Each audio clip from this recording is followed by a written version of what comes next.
TDP ప్రభుత్వం ప్రతిష్టాత్మకంగా తీసుకుని ప్రారంభించిన 3 పథకాలకు నిధుల మళ్లింపుపై సీఎస్ ఎల్వి సుబ్రహ్మణ్యం ఆరా తీస్తున్నారు.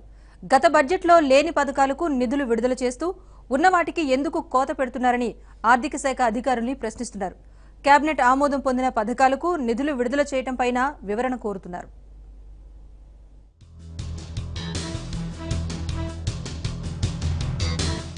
ఎన్నికలకు 3 నెలల ముందు రాష్ట్రంలో ప్రవేశపెట్టిన కొత్త పథకాలకు నిధుల విడుదలపై రాష్ట్ర ప్రభుత్వ ప్రధాన కార్యదర్శి ఎల్వి సుబ్రహ్మణ్యం ఆరా తీస్తున్నారు. 2018-19లో బడ్జెట్లో లేని అన్నదాత సుఖీభవ, పసుపు కుంకుమ, సామాజిక పింఛన్ల మొత్తం రెట్టింపు పథకాల కోసం ఆ బడ్జెట్లో నిధులు కేటాయించిన పనులను, బిల్లులను ఎందుకు పక్కన పెడుతున్నారని ఆర్థిక శాఖ అధికారులను ఆయన ప్రశ్నిస్తున్నట్లు తెలిసింది.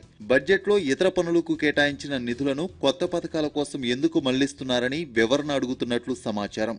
గత వారమే పెండింగ్ బిల్లులపై సమీక్ష నిర్వహించిన సీఎస్ మంగళవారం మళ్లీ వాటిపై వరుస సమీక్షలు చేశారు. మొదట ఉదయం నుంచి మధ్యాహ్నం వరకు సమీక్షించి మరికొన్ని వివరాలు తీసుకురావాలని ఆర్థిక శాఖ అధికారులను ఆదేశించారు. వారు ఆ వివరాలతో మధ్యాహ్నం మళ్లీ వచ్చారు. అనంతరం తిరిగి వచ్చి సీఎస్ మరికొన్ని వివరాలు అడుగుతున్నారంటూ ఆర్థిక శాఖ కార్యాలయంలో హడావుడి చేయడం కనిపించింది. ఎన్నికలకు ముందు ప్రభుత్వం అన్నదాత సుఖీభవ, పసుపు కుంకుమ, పింఛన్ల రెట్టింపు పథకాలను తీసుకొచ్చింది. ఈ ప్రతిపాదనలన్నింటినీ కేబినెట్ లో పెట్టి ఆమోదం పొందాకే వాటిని అమల్లోకి తెచ్చారు. 2018 మార్చి 31తో ఆర్థిక సంవత్సరం ముగిసిపోయింది. ఏప్రిల్ 1 నుంచి కొత్త ఆర్థిక సంవత్సరం ప్రారంభమైంది. అంతకు ముందే 4 నెలల కాలానికి ఓట్ ఆన్ అకౌంట్ బడ్జెట్ ను శాసనసభలో ఆమోదించారు. అందులో ఈ కొత్త పథకాలను చేర్చారు. పసుపు కుంకుమ 3వ విడత, అన్నదాత సుఖీభవ 2వ విడత చెల్లింపులను ఏప్రిల్ 1 నుంచి ప్రారంభమైన కొత్త ఆర్థిక సంవత్సరంలో చెల్లించారు.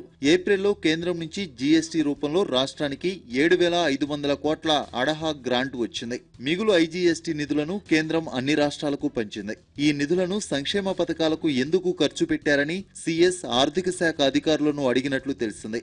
గత ఆర్థిక సంవత్సరం బడ్జెట్లో లేని ఈ పథకాలకు ఏ విధానం ప్రకారం చెల్లింపులు చేశారని ప్రశ్నించినట్లు సమాచారం. ఈ పథకాల కింద ఎంతమంది లబ్ధి పొందారో సమాచారం ఇవ్వాలని ఆదేశించారు. ఈ పథకాలకు కేబినెట్ ఆమోదం ఉన్నా నియమ నిబంధనల ప్రకారమే నిధులు విడుదలయ్యాయా లేదా అని సీఎస్ అడిగినట్లు తెలిసింది.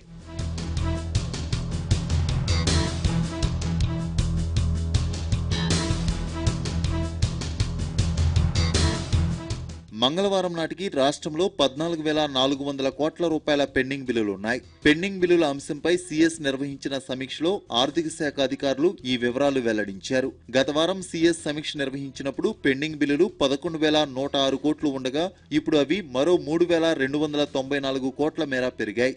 బిల్లులు సరైన వివరాలతో సమర్పించని కారణంగా 12,400 కోట్ల విలువైన బిల్లులను వెనక్కి పంపినట్లు అధికారులు సీఎస్ కు తెలిపారు.